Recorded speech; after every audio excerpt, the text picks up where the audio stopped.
Shalom, shalom, frères et sœurs en Christ, et bienvenue dans la Tivo de ce vendredi 12 janvier 2024. La Tivo est écrite par le pasteur Chris Yakilome et la lecture vous est offerte par la vérité de l'Évangile. Le thème d'aujourd'hui est « La justice vous rend audacieux ». Comprendre le pouvoir enhardissant de la justice. Notre verset d'ouverture est tiré de Romains 3 au verset 22 qui déclare « Même la justice de Dieu par la foi en Jésus-Christ à tous et à tous ceux qui croient. Il n'y a pas de différence. » Le pasteur nous dit que lorsque Dieu a voulu juger la ville excessivement pécheure de Sodome, Abraham lui a présenté un argument audacieux. Il a dit à Dieu, « Loin de toi de faire une chose comme ça, de tuer les justes avec les méchants, afin que les justes soient comme les méchants. Loin de toi, le juge de toute la terre ne fera-t-il pas raison ?» Dans Genèse 18 au verset 27, waouh! Comment un homme pourrait-il avoir une telle audace incroyable de parler à Dieu comme ça? Il n'essayait pas d'être irrespectueux ou impudent. Non, il exprimait la puissance du don de la justice de Dieu lui-même. Genèse 15 au verset 6 nous dit « Et il a cru au Seigneur, et il l'a imputé à lui pour la justice. » Alléluia. C'est avec le don de la justice qu'Abraham a pu intercéder pour Sodome quand Dieu a voulu détruire la ville. Dieu avait dit, « Dois-je cacher à Abraham, mon ami et serviteur, ce que je vais faire ?» Dans Genèse 18 au verset 17. La Bible dit qu'Abraham a cru à Dieu et cela lui a été crédité pour la justice et il a été appelé l'ami de Dieu dans Jacques 2 au verset 23. À la suite de sa foi, la justice a été accordée à Abraham comme un cadeau et il pouvait audacieusement engager Dieu dans un discours d'intercession. La justice vous permet de vous tenir en présence de Dieu sans sentiment de condamnation ou d'infériorité. Cette justice, selon notre verset d'ouverture, est à tous et pour tous. Et pour vous faire comprendre l'imputation de la justice de Dieu à tous les hommes. La perspective juridique de cette justice. Avec ce cadeau, vous pouvez décréter une chose et la faire établir pour vous. Notre justice est sur la base d'une revendication légale, mais parce que beaucoup ne sont pas conscients qu'ils luttent avec leur foi et ne savent pas si leur pétition serait accordée ou non.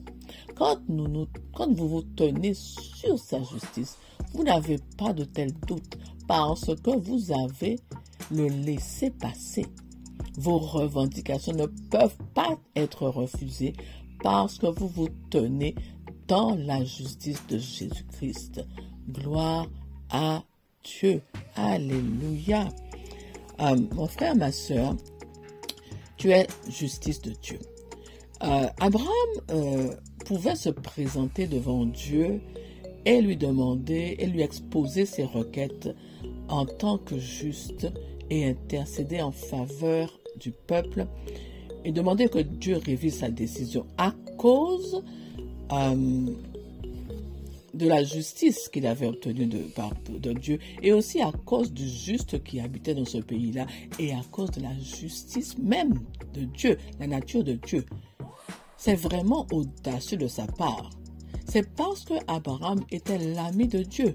Il avait une profonde relation avec Dieu, à tel point que Dieu lui avait révélé ses desseins. À cause de la foi d'Abraham, Dieu avait fait de lui un juste. Lui avait donné vraiment de vivre dans sa justice. Qu'est-ce que la justice de Dieu, mon frère, ma soeur? C'est la nature de Dieu qui permet à ses enfants d'entrer dans une relation avec Dieu sans culpabilité, sans sens de crainte, d'infériorité, sans sentiment de condamnation. Et le pasteur nous fait savoir que cela est disponible pour tous. pour tous les hommes, tous ceux qui croient. Toi qui as donné ta vie à Christ, tu es la justice de Dieu en Jésus-Christ. Hein? Tu as reçu cette justice en cadeau. Cela veut dire que c'est un don gratuit de sa grâce. Tu n'as pas à lutter ou à demander. Tu l'as déjà reçu. Tu es le juste de Dieu parce que Jésus-Christ, qui n'avait jamais péché, s'est fait pécheur. Hein? C'est-à-dire qu'il a pris tous tes péchés afin que tu deviennes justice de Dieu en lui. Et il l'a fait pour tous les hommes. C'est disponible. Christ, c'est la fin de la loi pour que tous ceux qui croient reçoivent la justice. Quand tu as été déclaré non coupable d'aucune offense, donc justifié par la foi. Donc maintenant, tu sais que tu as la paix avec Dieu. Tu es réconcilié avec ton Père céleste. Cette nature de justice te fait agir exactement comme Dieu.